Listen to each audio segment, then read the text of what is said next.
Good morning, everybody. It is a interesting sinus day, so if I sound a little heavier in my tone, I'm going to try and pick it up, but it's beyond my control at this point. Um, with Washington weather being the way it is, you don't know what weather you're going to get. Middle of summer, we can get a frigid day. It's just schizophrenia on a whole different level. So it's a sinus day. I'm not sick. It's just heavy sinus. Okay. So I apologize. I apologize in advance. Call it my fake James Earl Jones. Um, Everything the light touches belongs to us. Consider it that. Okay. Um, However, today we are going to be discussing the Israel issue. And what do I mean by the Israel issue? I have been sitting back and watching a bunch of people not realize the difference between Israel, the country, and Israel, the people. And it's quite hilarious, really, uh, because I think what we hear is the people of Israel, and we hear God's people, Israel, as being the same thing. And I want to attempt to show you that they're not the same. They're not synonymous. Um, and even if you're looking at the people of Israel as the Israelis for God, you need to make a very defined difference in your mind. And I'll show you based on a few things, um, a couple of passages in particular, three in particular. So if you want to write these down before we get to them, make sure you write them down. um, Romans 9 is where we'll be, and First Samuel 10 is where we'll be, and Deuteronomy is where we'll be, 18. Okay, Deuteronomy 18, First Samuel 10, and Romans 9. Okay, so now that you have the verses in mind, let's talk about Israel. Now, um, God's original people, chosen by Him for His own purpose and His own reasonings. We know the history of it from Abraham through Isaac and so on and so forth, and Jacob being turned into Israel. If you know anything about at least basic Bible lineage, you will understand that Jacob was changed his name to, God changed Jacob's name to Israel. So the people were given multiple commandments through Moses, and on multiple occasions after being taken out of Egypt, continued to fall. They would uh, go to other gods, they would rebel, they would be um, disobedient, and at every turn, they would suffer the consequences of said action. Now, there was a very particular statement given to them um, at one point in history by God.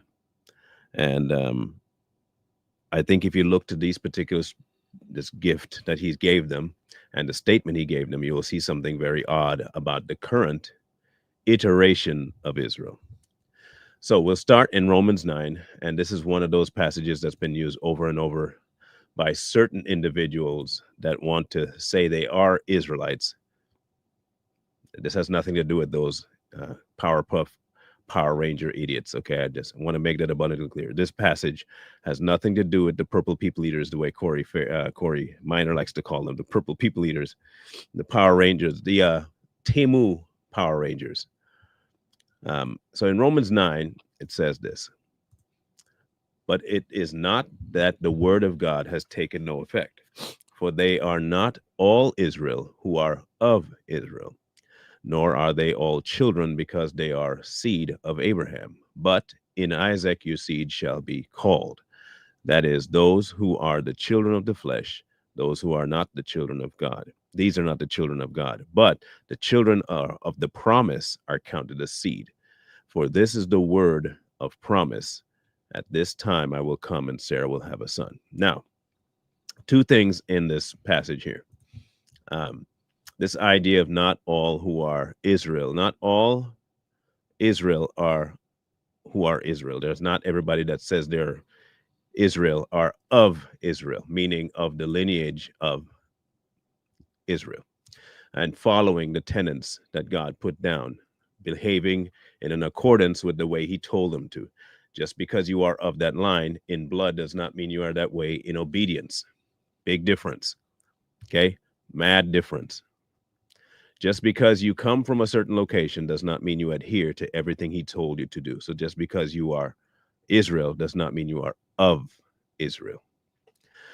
Nor are they all children because they are seed of Abraham, meaning just because you can trace lineage does not mean that you are a child, because you're a child based on certain behaviors as well. And it says it clarification right here. But in Isaac your seed shall be called. What did Jesus get sent to do? He came to the lost house of Israel, right?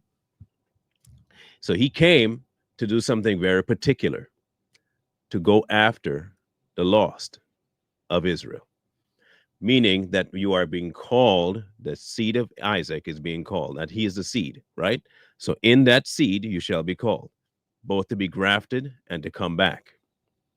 Okay, once we have that clarified, that is, those who are the children of the flesh, these are not the children of God. Meaning, again, just because you are of lineage does not mean that you are of God, nor do you follow the things he told you to follow. Okay, cool. Now we have that clarified too. But the children of the promise are counted as seed. What are the requirements of that promise? I have promised you something, but you can only get it with what? Obedience. It's a twofold thing. Just because you've been given a promise does not mean that you're going to get the outcome of the promise if you do not abide. That's exactly what happened with Israel throughout their history. They were promised something and they rebelled and they didn't get the promise. You get what I'm saying? Okay, cool. Now, for this is the word of promise. At this time I will come and Sarah will have a son.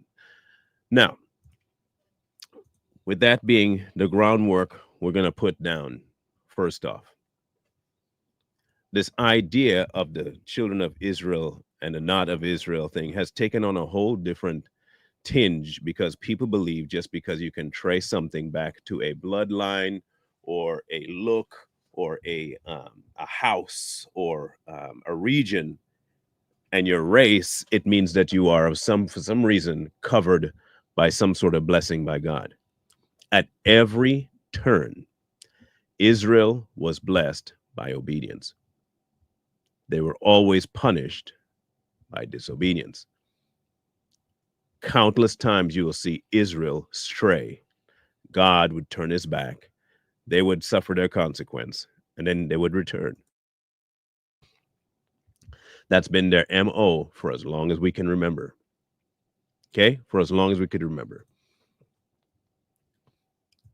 And when you look at Samuel, though, in First Samuel, there's something odd that happens in First Samuel. In First Samuel 10 and 17, this is what happens here. Then Samuel called the people together uh, to the Lord at Mizpah and said to the children of Israel, thus says the Lord God of Israel, I brought you up out of Egypt, okay, and delivered you from the hand of the Egyptians and from the hand of all kingdoms and those from whom who would oppress you. But you have today rejected your God, who himself saved you from all your adversities, and your tribulations. And you have said to him, no, set a king over us. Now, therefore, present yourselves before the Lord by your tribes and by your clans. In this verse, you see the very first inclinations of not just rebellion from something they don't want to do. This is the first time they are absolutely rejecting the lordship of God and trying to implement for themselves their own government. Their own government, not the government that God would lay down, their own, not a king that he would pick, their own, not a judge that he would pick, their own. You see the first phases of them deciding to not just rebel from the religious and rebel from the commandments. They are rebelling from the governmental status that God would have done. This is major when you think about the current tone of Israel. Please remember this. For as much as we say we want to support back because it's in the Bible, please understand which Israel you are putting your support behind. When they began to ask for their own king, things went completely south. Completely south. So let's continue reading. And when, and when Samuel had caused all the tribes of Israel to come near, the tribe of Benjamin was chosen. When he had caused the tribe of Benjamin to come near by their families, the families of Mitri was chosen, and Saul, the son of Kish, was chosen. And when they sought him, he could not be found. Therefore they inquired of the Lord further, has the man come here yet? The Lord answered, there he is, hidden among the equipment. So they ran, brought him from there. And when he stood among the people, he was taller than any of the people from his shoulders upward. And Samuel said to all the people, do you see him who the Lord has chosen? And there is none like him among all the people. So all the people shouted and said, long live the king. And so Samuel explained to the people the behavior of royalty and wrote it in a book and laid it up before the Lord. And Samuel sent all the people away, every man to his house. And Saul also went home to Gibeah, and valiant men went with him, whose hearts God had touched.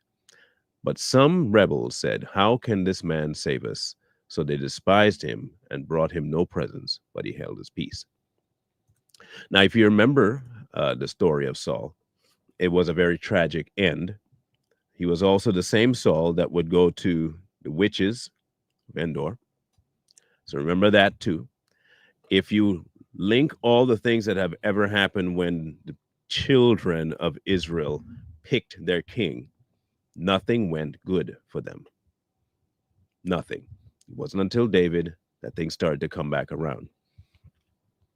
The story of Israel is one rife with absolute rebellion, ridiculous decision making, wanting their own way to every end. Okay. And then when you go to Deuteronomy, we'll go to Deuteronomy next. There is a statement made to them. Okay. And this statement is as follows. When you come into the land which the Lord your God is giving you, you shall not learn to follow the abominations of those nations. These are direct statements. There shall not be found among you anyone who makes his son or daughter pass through the fire, or who practices witchcraft, or a soothsayer, or one who interprets omens, or a sorcerer, or one who conjures spells, or a medium, or a spiritist, or one who calls upon the dead.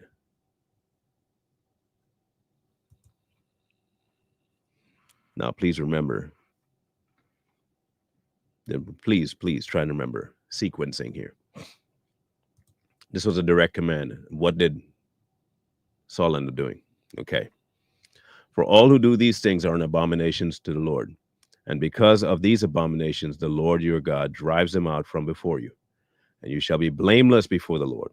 For these nations which will dispossess listened to soothsayers and diviners. But as for you, the Lord your God has not appointed such for you. Okay? Cool. Now we have our foundation of what Israel is supposed to be. Israel's rebellion, and Israel's wanting to have their own captain and commander. The Israel of today, as we see it, does not have God as their head. They have established their own government. They've established a government that does not follow the tenets, requirements, rules, regulations of God. If you want proof of that, let's go for proof of that. All right, let's go for proof of that. One of the things that is constantly being brought up about the place we call Israel is the presence of multiple religions. Um, multiple. That was Deuteronomy chapter 18. Deuteronomy 18. It is the presence of multiple religions there. Um, and the acceptance of the LGBTQ community, while they may not have a okaying of the actual marriage, they do observe if you enter there married as a same-sex couple, you get all the benefits of a married couple there as well. So they do recognize it as okay. They just do not perform the ceremonies. So right off the rip, you see what I'm talking about, the fact that they just do not keep the tenets of God. They have their own captain and commander, and they do not follow God as king. Even though Judaism is the number one religion there to the tune of 73%, they still have Muslim, Christians, one called Druze, and a couple other minor religions throughout it, and including witchcraft, by the way. They're just not recognized as a religion. And even in their Judaism, they have about 4 or 5 different sects of uh, Jews that they have and they recognize. Okay, so they all have either they go everywhere from um, they don't observe any of the traditions to they observe every last one of them. Okay, and they still consider themselves Jews. But the question still remains: is are they Israel? That is the biggest question. The whole idea of the people of Israel was they were the chosen of promise.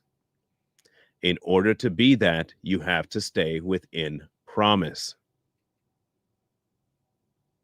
Plain and simple. You have to follow promise.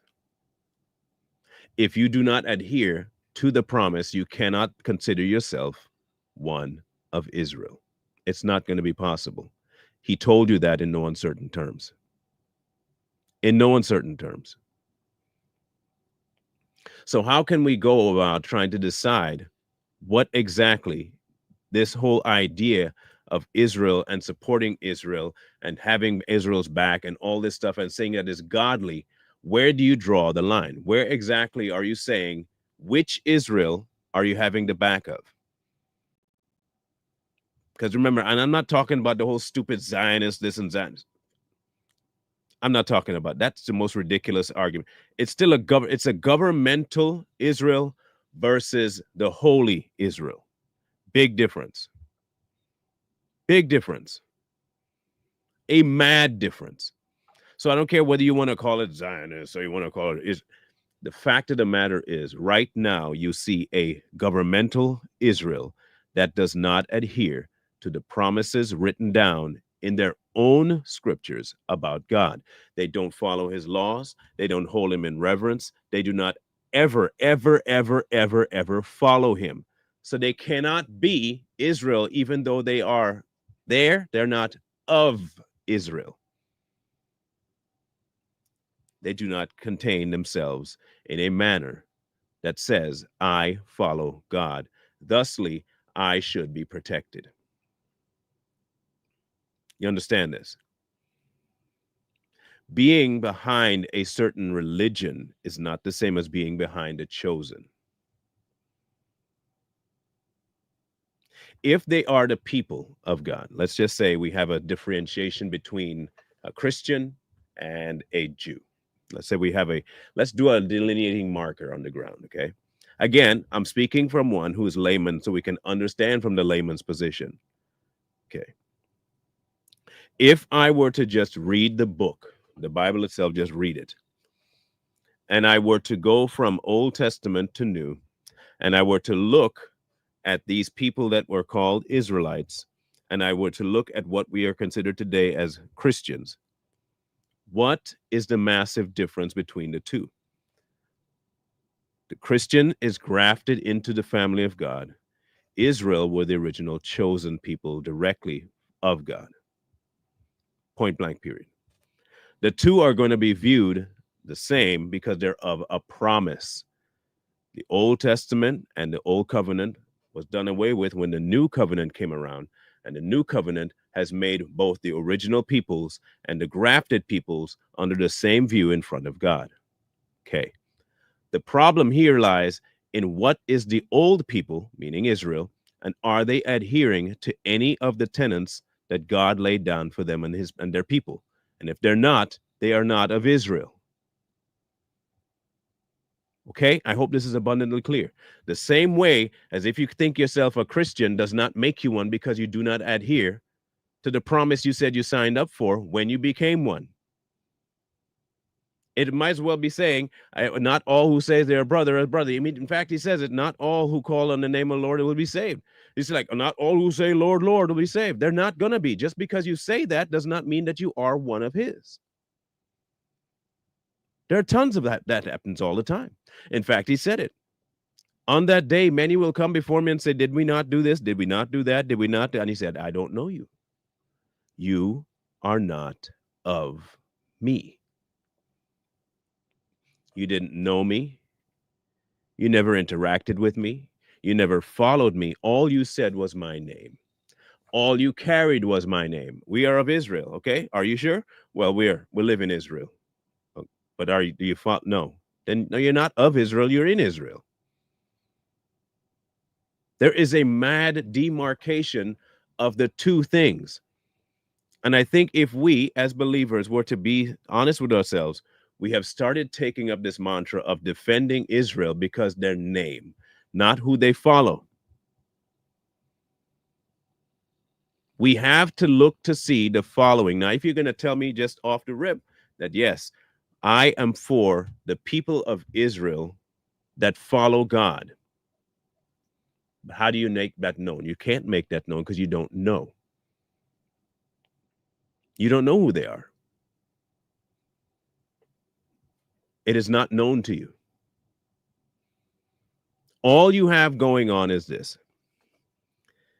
Israel exists. They have Judaism as their national religion, and you're supposed to support them. To what effect? I support them following God. If they're not following God, by God's own words, they are not of Israel.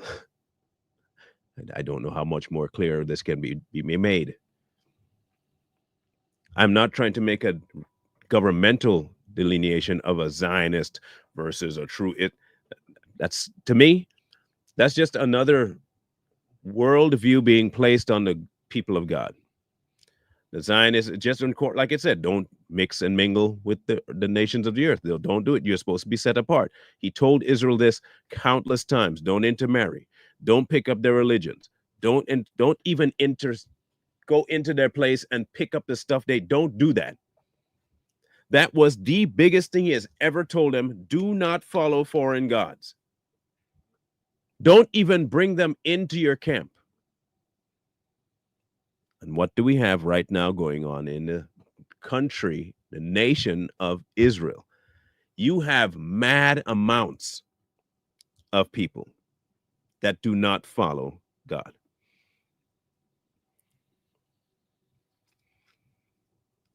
Here we go.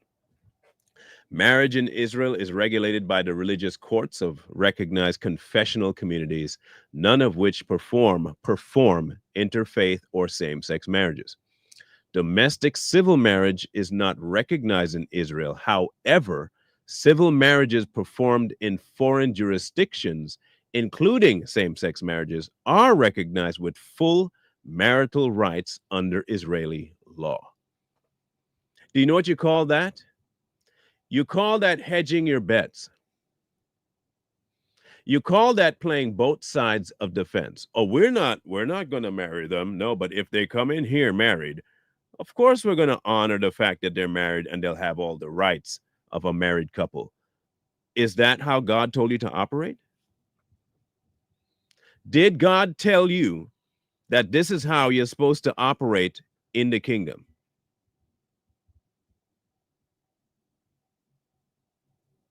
Is it? Because I'm pretty sure I remember him saying, do not. But you found a way to say, hey, man, look, I'm not going to marry you. But if you went over to John over there outside the country and got married, and you bring your birth certificate and all your stuff over here and say, hey, we're married now, I will recognize you as married. Where? Here? Yeah, we'll recognize you. But wait. Isn't recognizing and giving them full marital rights the same as accepting it? It's the same thing. Your only caveat to try and make sure you don't get any of the coverage on it is to say, well, I didn't marry them. I didn't do that. I'm just honoring what they did. Why are you honoring it? Did God say to honor that? No, he didn't. Marriages performed in Israel are only legally recognized when registered with one of the 15 religious marital courts recognized by the states, none of which permit same sex marriages. In November 2006, the High Court of Justice ruled that same sex marriages performed abroad, listen to this, may be registered in Israel. So you can't get it done here, but you can bring it. Consequently, Israeli same sex couples who have wished to have their marriages recognized by the government had to marry outside Israel in a jurisdiction where such marriages were legal and then register upon returning home. Now, hear me out. You, as a nation that call yourself Israel, are allowing one of the biggest things that he calls an abomination to not only dwell where you are, but to be accepted as registered and recognized as okay and as something that God approves of, which is marriage. So answer me this, Batman.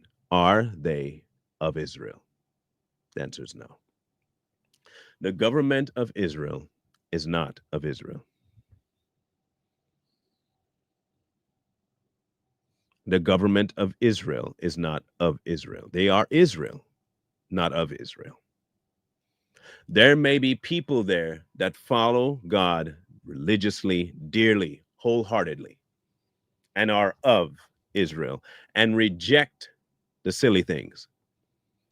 As a nation state, that is not Israel. They have a name called Israel, they have a spot called Israel. They are not of the promise. Now, here is the biggest issue. Us supporting them as Christians is also detrimental. It's also very detrimental. Why is it detrimental? It's detrimental because, in essence, what you're saying is, Israel, you can rebel against God all you want, and we'll have your back.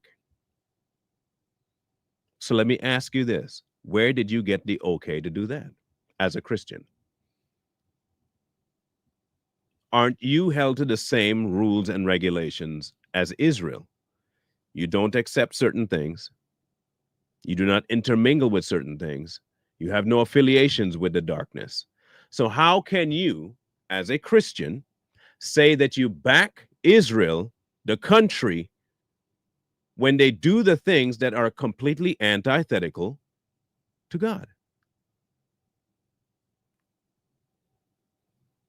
We have to start being a little more intelligent about our decision making. And one of those things is this: understanding that following what people say is not the same as reading, and that Israel,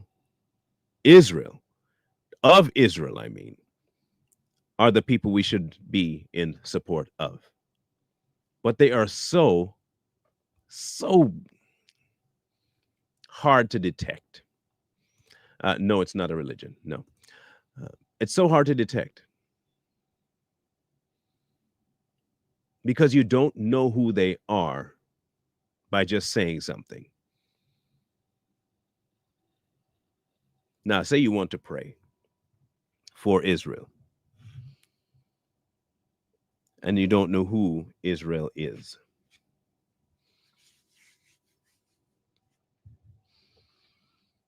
You pray for the people of God's calling, children of Israel.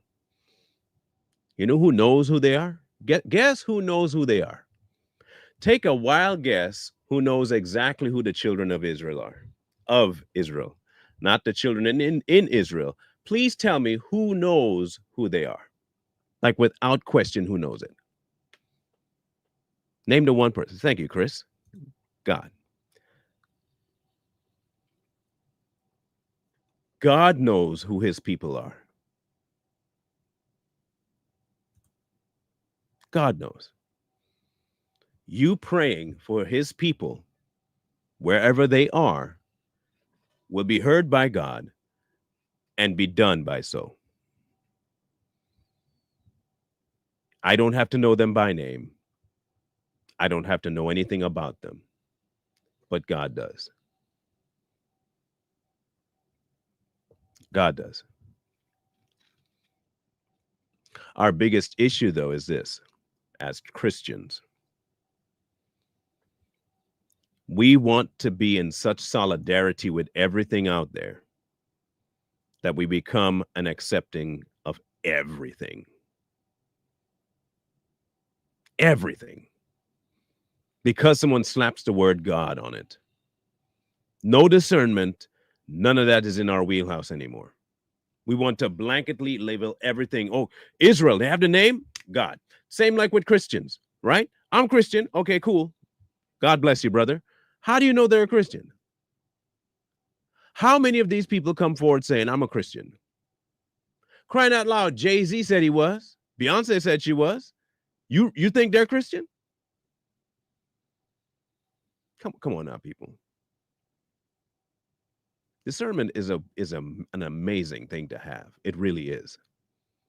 And it's not difficult to see through and to figure out who. It's not that difficult when you look at what they say and what they follow. If you just look at that alone, you'll have your answer.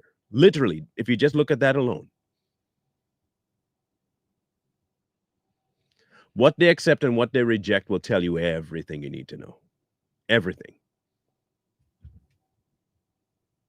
The double standards they have will tell you. The no standards they have will tell you.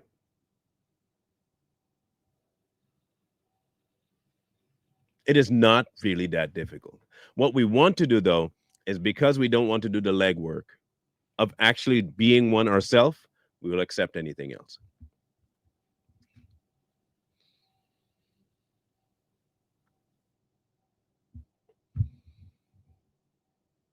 The problem that we have going forward is, how do you pray for Israel? Let's say I want to pray for Israel and I want to pray for peace in the Middle East. Let me ask you the very first elephant in the room question. When did he say there would be peace over there by his decree? You tell me. When did God say there was going to be peace over there by his decree?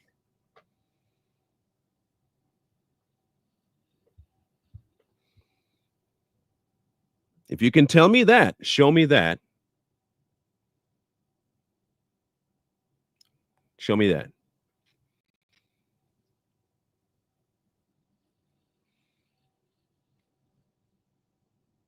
If you can tell me that he told you that in this lifetime you're going to see peace over there, I want to see it. No wars over there. Everybody is just hunky dory. And the Muslims and the Jews and the Christians are all just going to live in peace and harmony. And the lion will lie down with the lamb before the end of time. Show me that. Show me. Show me where man's treaties are going to create such a thing. By God's decree. And I mean under his auspices. Him bringing peace. Where did he say that? So then the question is, why are we searching for it?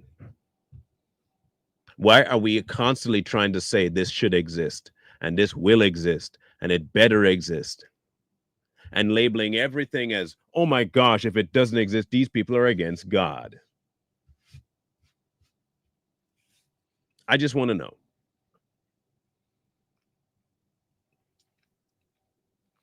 Everybody wants to have some sort of a prophecy about Israel. They get some kind of word about Israel, and it always seems to be in support of Israel.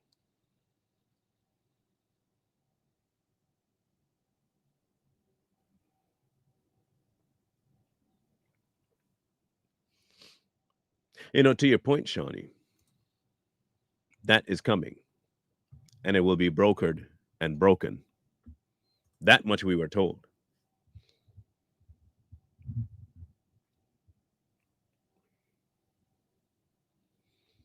We don't seem to understand this. And it's a sad case because we've fallen victim to a big thing. And the big thing is that there are many um, prophetic ministries out there that seem to tell you that you ought to and have to support the country of Israel because God said so.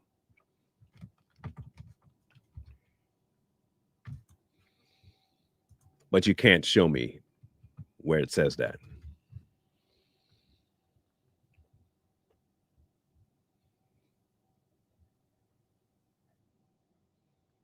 Take, for instance, our favorite heretic himself, Mr. Bearden, and I like myself on camera. Okay? This is the title of one of his lives. I am begging you to listen to the warning from God for our children and our future Antichrist army.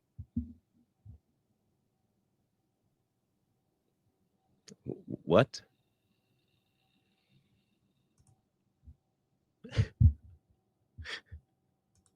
going to read that title again. I'm begging you to listen to this warning from God for our children and our future Antichrist army.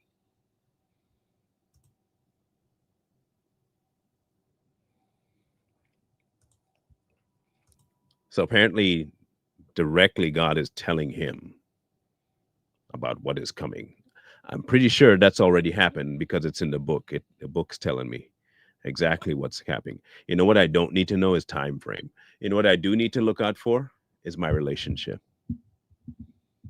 All these prophetic words, all of these warnings, all of these statements of I got this direct download from God. I woke up this morning in a panic and in a sweat, and I had to come directly drop this off in your wheelhouse. God told me. Yeah, he did. God told you. 5 days later, okay, I may not have, gotten it 100% right, but God told me. God's always wrong, it seems, in that wheelhouse. Like I've never seen God so wrong before. Last time I checked, he's not ever. But with these people, that dude ain't never right. God has never been right when talking with these people. So I have to decide one of two things. Either they aren't talking to God, or the God I know always lies. I got to make up my mind, right? Every one of them has a prophecy about Israel, has a prophecy about America, has a prophecy about Iran, has a prophecy about the world ending, has a prophecy about the Pope, has a prophecy about this pastor, has a prophet. They always get these downloads, these messages from these spirits that they talk about. And not a single one of them has come to be.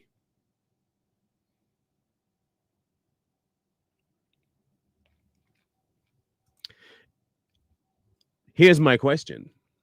Are we supposed to pray for the peace of Jerusalem?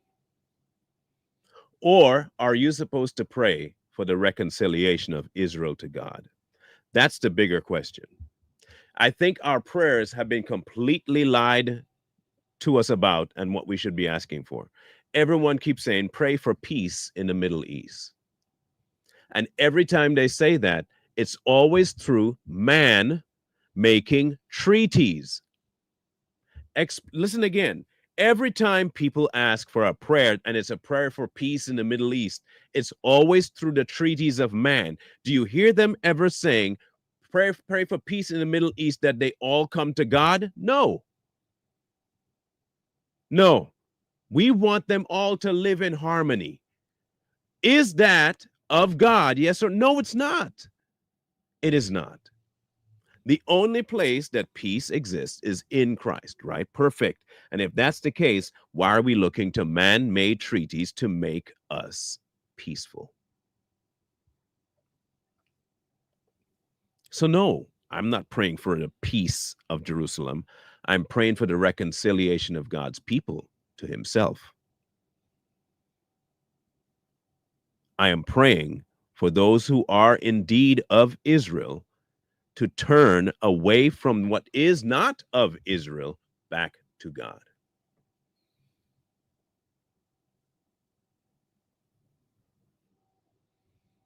We pray for the wrong thing. Because if there is peace and God is that peace, then we should be praying for them to go back to their master. Man's peace is temporary and fake. Man's peace is always a give me, get me, give me, get me thing. It has nothing to do with God.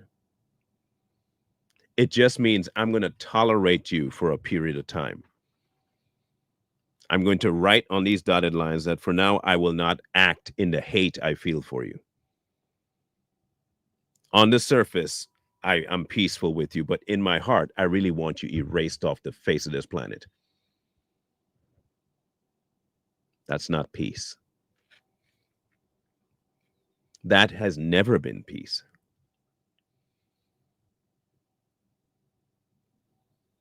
Neither current Israel or any of the states of Islam like each other.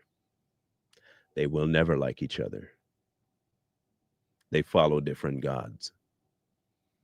And since they follow different gods, there is no peace, true peace that can be made. You can have a temporary ceasefire all you want. You can have all the fights just stop for a session of time. That is not peace. That's tolerance for a minute. The people today don't actually know what peace looks like. They don't. We have been lied to about this idea of peace, first of all, that it's going to come in our lifetime. And then we've been lied to the idea of peace, that we're supposed to be at peace with everybody.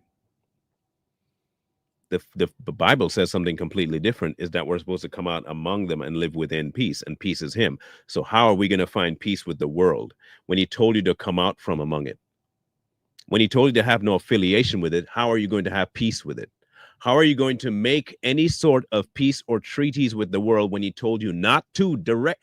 Like, there was no other direct statement made as direct as that to Israel and in the new covenant. Do not affiliate with them.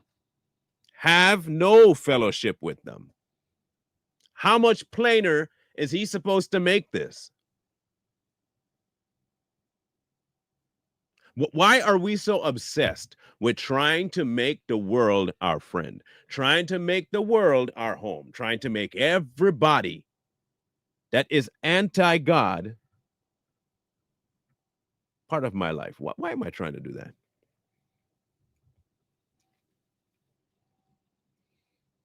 Well, part of it is we don't really love God. We don't really have we don't really have an idea of what it looks like to follow God fully. We don't.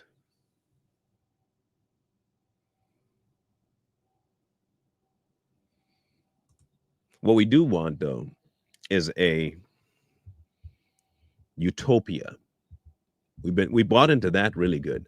We bought into the utopia idea really good. We love this idea. I want to live in harmony with that person, so I have to accept their values. It may not be my values, but I accept them. You ever heard that before? You've heard pastors say that before? And you heard them use the passage, strive to live in peace with all man? You heard them use that one too?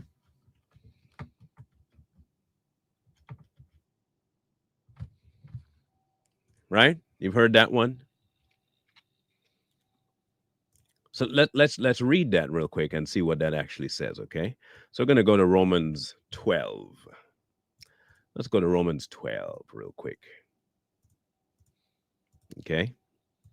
Let's see what it actually says to do. I beseech you, therefore, brethren, by the mercies of God, that you present your bodies a living sacrifice, holy, acceptable to God, which is your reasonable service. And do not be conformed to this world. So please remember the context of this. Okay, cool.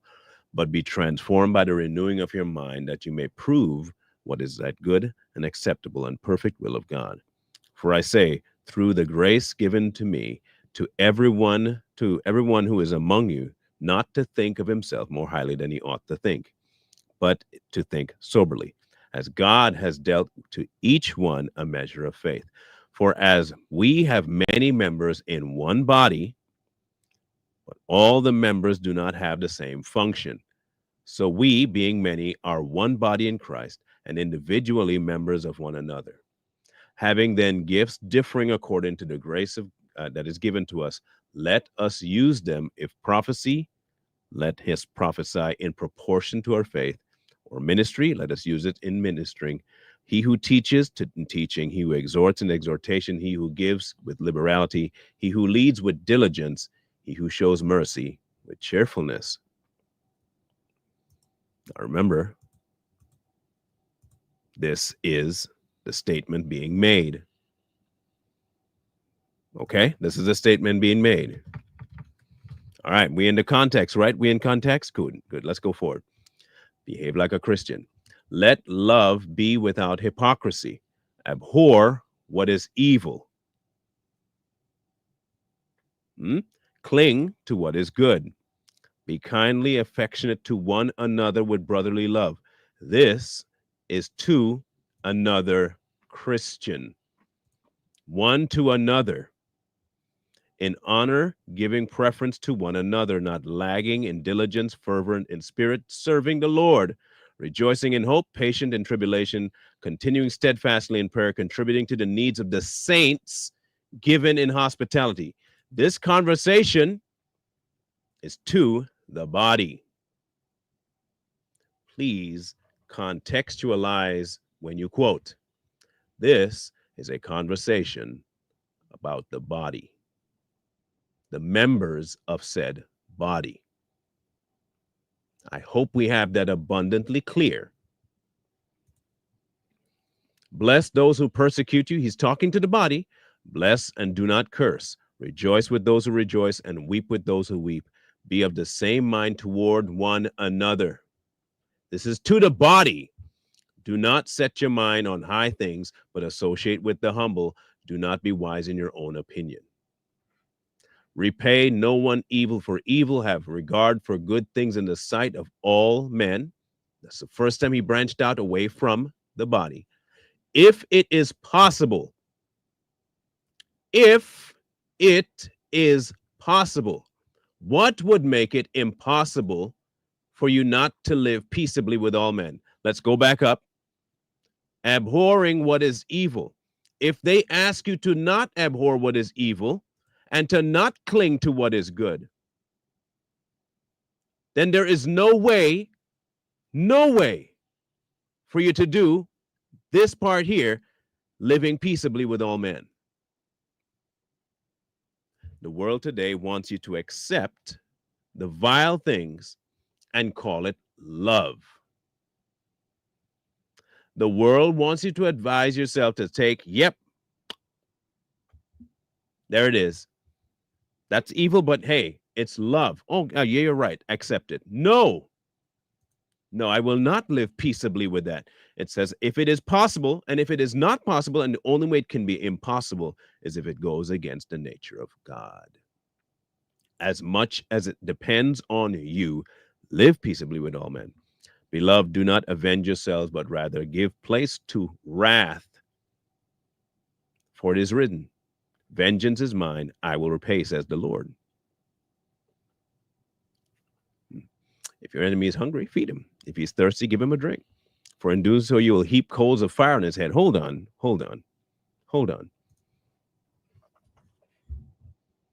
So you mean I'm not giving him food and drink to change his mind?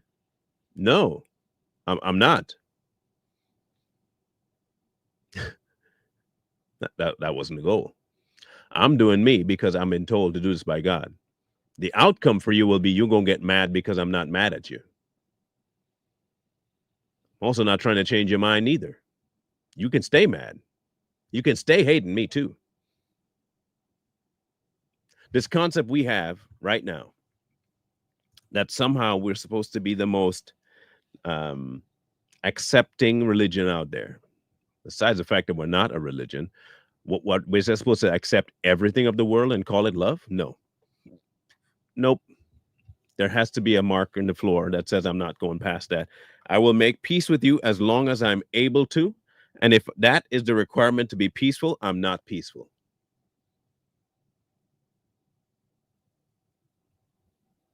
Which is why when people come in here and they talk sideways about God, I'm not trying to be peaceful with them.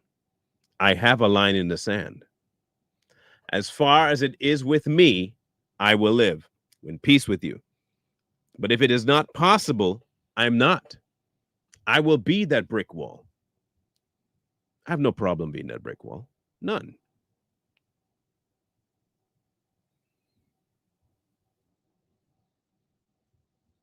None. But it seems as though Israel, however, has taken down every wall and allowed everything in there, even though on the surface they say, well, we don't perform it. We're not going to like make it a part of what we do. But if you have it, we'll take it. What part of no affiliations did you not get? What part of do not intermingle did you not get? What part of that did you not understand? What part of there shall not be found among you did you not understand? What part of you shall not learn to follow the abominations of those nations did you not understand?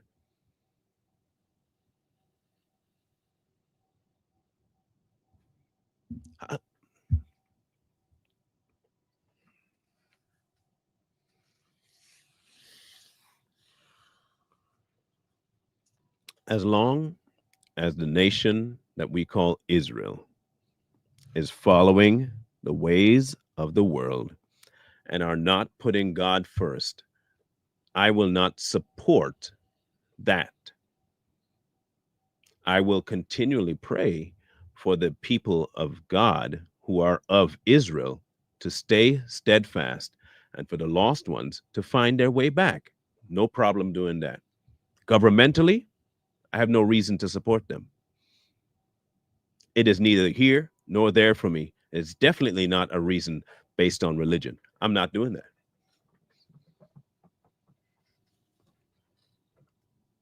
The whole government has issues and it's completely anti God. So why would I support it? The same way with Iran. Why would I support them? The same way with Gaza. Why would I support them? I know plenty of people want, well, genocide. I don't care. You know why I don't care? Because the people that are causing it do not follow God. And the people that put them there also don't follow God. They are creators of their own demise. I hope they turn, but that is not on me. Praying for peace will not yield that. Only thing that if they sign some sort of treaty will give people more grounds to do whatever they want. You're praying the wrong thing if you're praying for peace. If you want to pray for something, pray for them to come to the knowledge of God. That's it. Because that way they can have peace in the midst of all that's going on. They can. They can have as much peace as they want in the middle of a genocide. They can have peace in the middle of absolute bombings everywhere on each side. They can. But a man made treaty is not a treaty that's unbreakable, it's very breakable.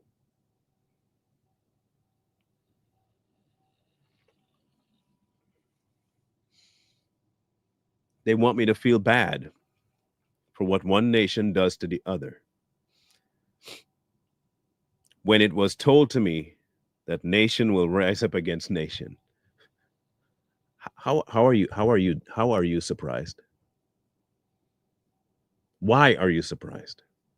If you say you've read the book and you believe the book, how are you surprised that nation will rise up against nation, that there'll be wars and rumors of wars, that annihilations are going to happen, that brother will hate brother, hate mother, hate? Why is this a surprise to you? In the absence of God, everything is on the table.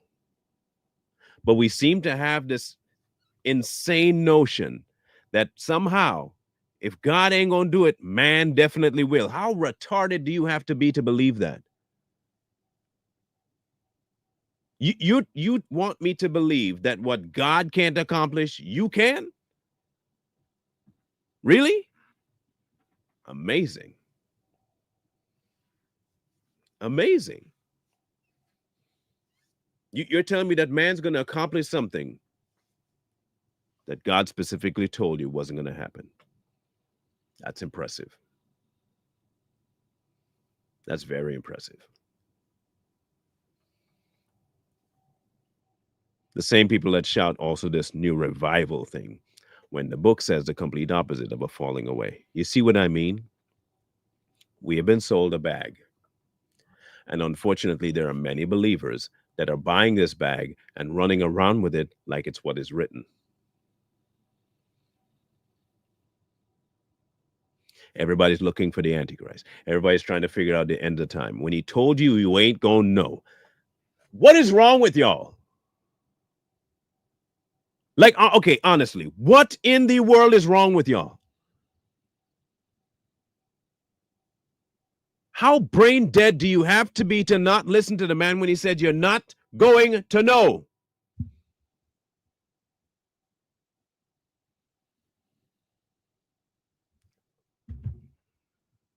And we still listen to these idiots running around talking about they got this prophecy of the end of times. We got this. I know when and I know what's going to happen. How? How do you know? How? How?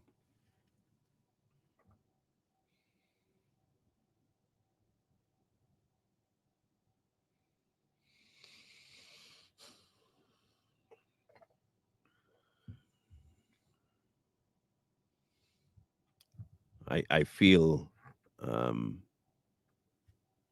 it's not concern. It's disappointing. That's what it is. It's disappointing. It's disappointing that all we look for is the opposite of what God promised. That's weird to me. Like you can read it, it's right there, but we want the complete opposite.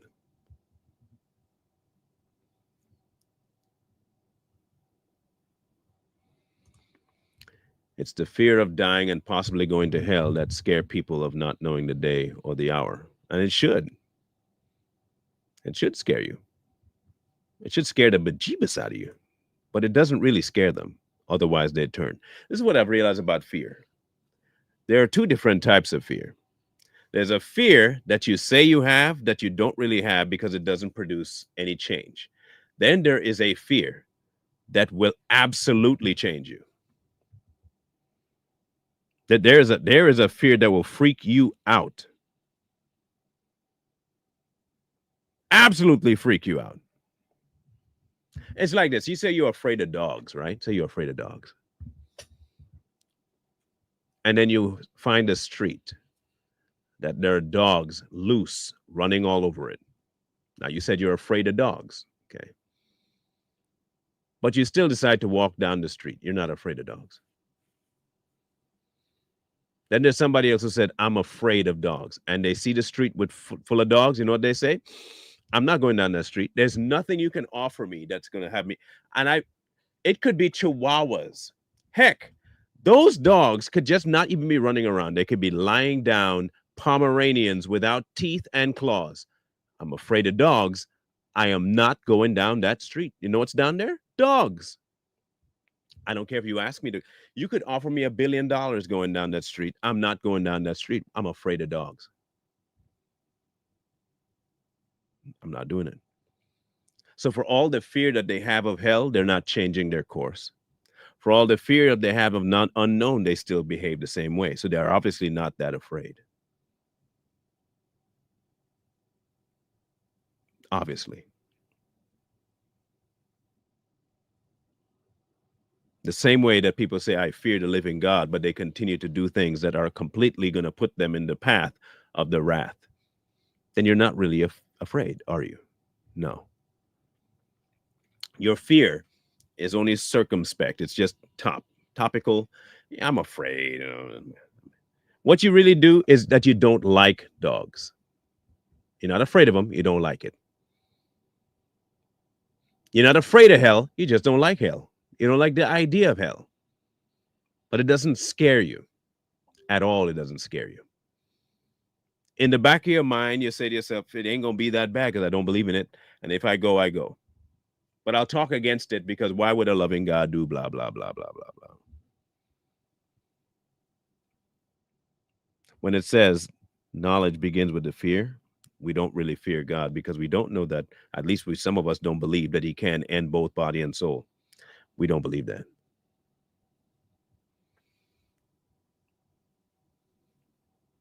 It's the same way with our conversation yesterday, where people are absolutely believing that there is no hell, but they harp on it all day long.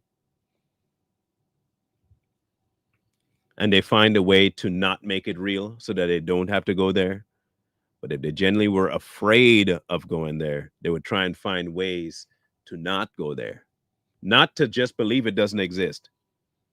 That's not just as stupid as the people that see the dogs and say, nope, if I just believe the dogs don't exist, they won't bite me. So I'm not afraid. Then you go get munched up. You go down there and you get munched up.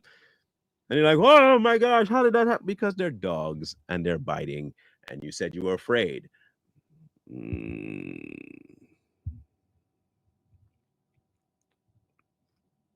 don't know, man. Israel, as far as we can tell, is not the Israel of God. It's not the people of Israel. The government is what you're seeing.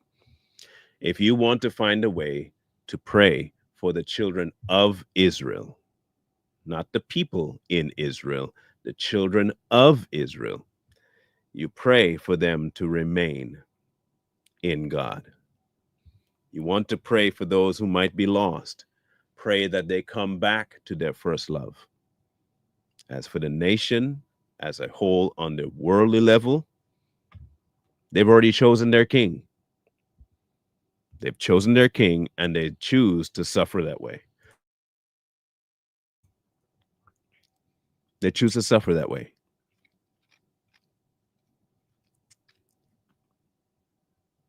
That's what they choose to do.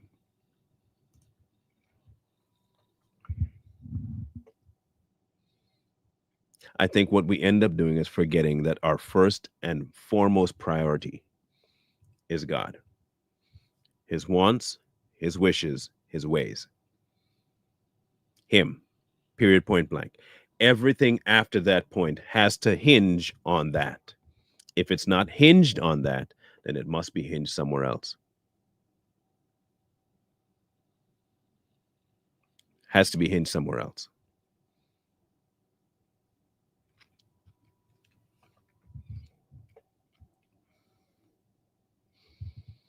I think Dolores, I think they come because they're seeking answers. I really think they are seeking answers. Whether they believe it or not, I think they definitely are searching for some kind of an answer from what they have. Will they take the answer they get? Probably not. But curiosity can do multiple things. It can bring you out of the dark, but it can also kill the cat. So I don't, I don't know. I'm trying my best to make sure I just leave it alone. But if it gets too, like I said, I don't normally have anything to say until they go sideways, right? If it go, and you know which side I mean. If it goes to the point where they start saying stuff about God, then we have a problem. You know what I mean? Other than that, the questions, the rhetoric, it's not a problem for me. But the instant they go after God, then there's where we get the issues. You know what I mean? I have no problem people questioning the topic or nothing like that. But as soon as they start trying to head towards the disrespect to God thing, that's where we start having issues. And I haven't seen that yet. So, um, but I am keeping an eye. Don't worry, I'm keeping an eye. Oh yeah, we definitely had trolls last night in Savage Pictures. That was fun. That was beautiful. I love that one. That was a beautiful time. I enjoyed that exponentially. As for this one, um, this is my viewpoint about it from a Bible perspective. This is not just me thinking this out loud because I want to think this way. We have to stop being so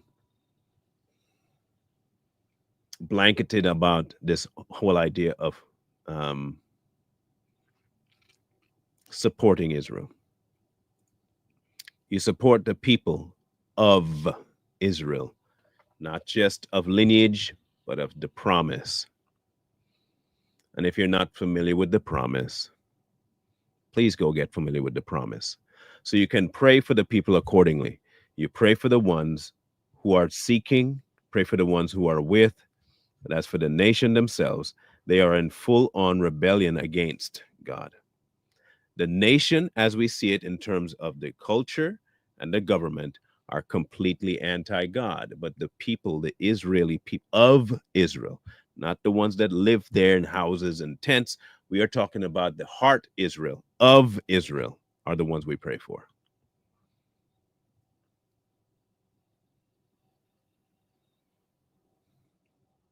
Point blank.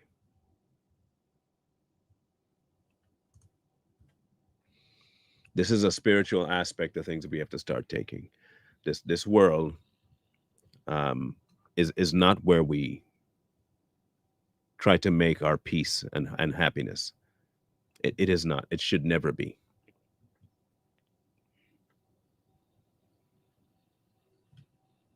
It should never be.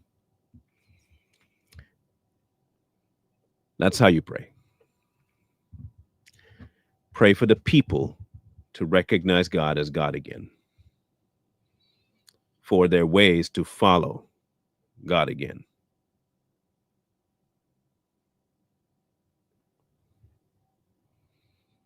Recognize Him as their head again. Come back from being lost. That's all. The rest of the people that dwell there, that are in that land that they call Israel, will continue to follow man. They'll continue to make treaties with man and continue to get things and yield things based on that. Same way as in the Christian world, we have a treaty that we have signed with blood. We died to self. We can no longer go forward trying to be the same person we were yesterday.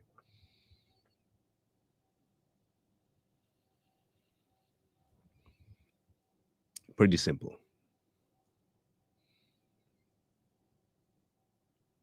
Anyway, tomorrow, um, I'm going to be going over a live that I saw on um, a channel called That Guy Over There. Um, it is a debate, kind of slash debate, but it was more of a badgering session. But I want to cover it for two reasons. Um, I'm going to point out some things that will should be pretty obvious to people, but I'll point it out anyway. The hypocrisy in some of the conversations that was there, and the prattle of some of these males that think they're men and how they behaved was so effeminate. It's hilarious. It really is. Was quite hilarious. Um, and their inability to listen while still trying to degrade and be silly. So it's a panel that included Smart Christian's channel and four other men, one of them being Mr. Psycho Woods. I don't call him Psycho, I call him Psycho Woods. Um, and you'll see what I mean. I'm not going over the whole thing. It's a whole hour long, but there are sections of it I do want to I do want to go over. As for Christoph, my boy, he is still very much under the weather. Um, he can't shake that cough. He's always sleeping, but I think it's a twofold issue with him. He's 10, but he's going through a growth spurt. I think that, when they go through this, they get a sickness. And a lot of these boys do it too. They get sick just before they go through the roof in height. I think that's part of his, and he also has that bug that's been going around. So he's getting a double whammy. So he's not having a very good couple of days. But I'm going to try and take him down. We just had a new water feature put in down at the park.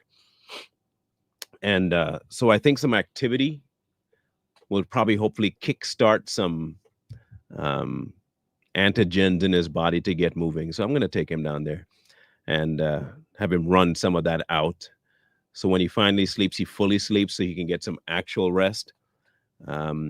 The park is one thing, but he becomes a different mammal altogether in water. Like water is his reagent. You can take some people to the park. They'll run. This kid, if it's water, whole new creature. I don't know. He becomes something else. He becomes something else in water. So I'm going to hopefully take him there. I've been giving him tea. I have a friend, Candy Campbell, and she sends me all the herbs I will ever need. And I mean all raw. She sends me dandelion. She sends me elderberry, comfrey, golden root. I mean, you name it, she sends it. And I have all of it in plant form, not processed, dried plant form. So I made him a concoction of tea yesterday, and I'm going to make it again before we go to the park. And it's so far, I think is what's keeping him from going all the way to being sick and absolutely out of it. So I'll make him another one, but I think I'll add ginger and garlic to it this time to see if that'll help to burn some stuff out. Probably add a little bit of cayenne pepper to it as well. Yeah, see how that works out. So yeah, but he's not well yet. So he's quite, and I added some mullein to the tea as well. I tell you, I felt like an alchemist yesterday. I genuinely felt like an alchemist.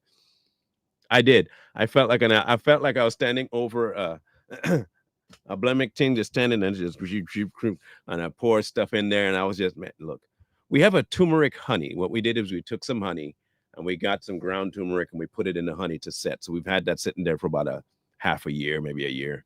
So we use that in the tea, and then we have another honey that we have with garlic infused. So we leave cloves of garlic in the honey, and we use that too. So we have, look, when I tell you we have it all set up, it's just not touching him very much.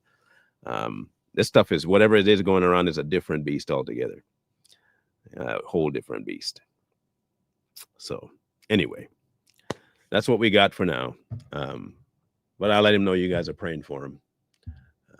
Appreciate it. Scrolling at bottom, you know what to do. Please make sure you contact your father. Talk to God about everything that you're doing and do as he says. If nothing else, you interact with him and you have a conversation. That's a good thing. I'll be back tomorrow. If you didn't catch the Too Strong live last night, we were live last night. Please go check that out. It was a really fun live. It was an amazing live, really. Quite funny in a lot of ways. So go check that out. And we'll catch up with you guys on the morrow. Wisdom calls to you from the street. So please, please, please find wisdom. Peace. Hold tight the dreams, for if dreams die.